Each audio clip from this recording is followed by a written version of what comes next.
Assalamualaikum warahmatullahi wabarakatuh. Apa khabar semua? PDPR kita hari ini adalah mata pelajaran Jawi dan Had UPKK. Baiklah murid-murid, tajuk PDPR kita hari ini adalah berkenaan dengan jenis-jenis ayat. Bagi murid darjah 6, boleh rujuk nota padat UPKK muka surat 290. Manakala bagi murid darjah 5, boleh rujuk nota padat UPKK muka surat 294.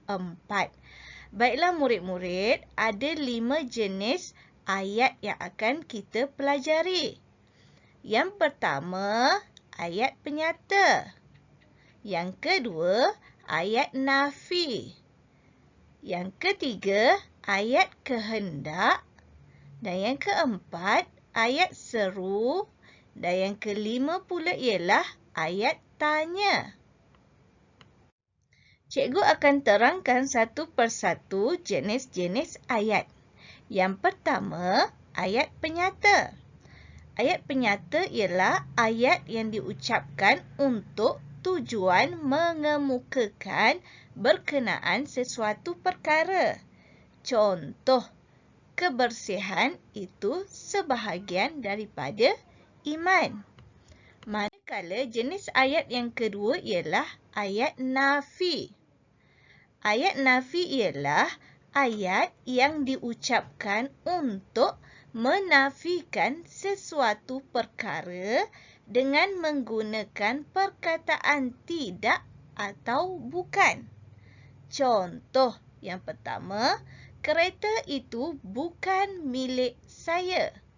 Contoh yang kedua, Ahmad tidak suka mendengar radio.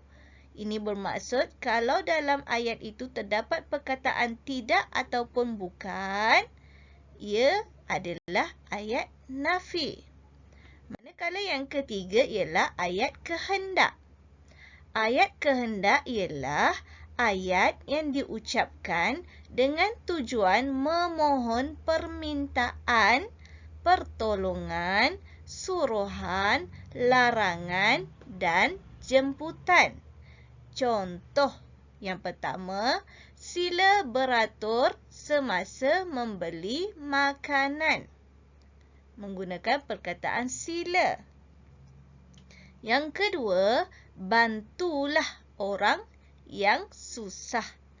Contoh yang ketiga, jangan berdiri di koridor. Ini adalah ayat kehendak. Dan yang keempat ialah ayat seru. Ayat seru ialah ayat yang diucapkan secara bernada seru. Biasanya dimulakan dengan perkataan seperti amboi, oh, wah, cis, aduh, syabas dan nah. Contoh yang pertama, wah, bertuahnya orang itu. Yang kedua, amboi, cantiknya lukisan awak. Yang ketiga, nah, ambil duit ini. Ini adalah contoh bagi ayat seru. Dan yang terakhir ialah ayat tanya.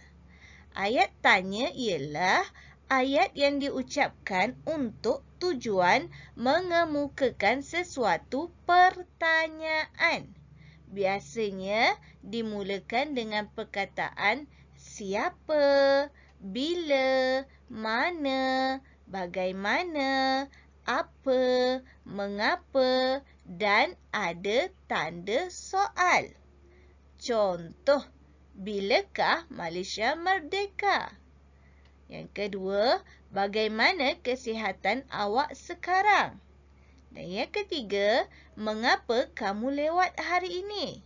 Ini adalah contoh bagi ayat tanya. Cikgu harap semua murid dapat memahami isi kandungan PDPR kita pada hari ini. InsyaAllah kita akan berjumpa di masa akan datang. Sekian, terima kasih.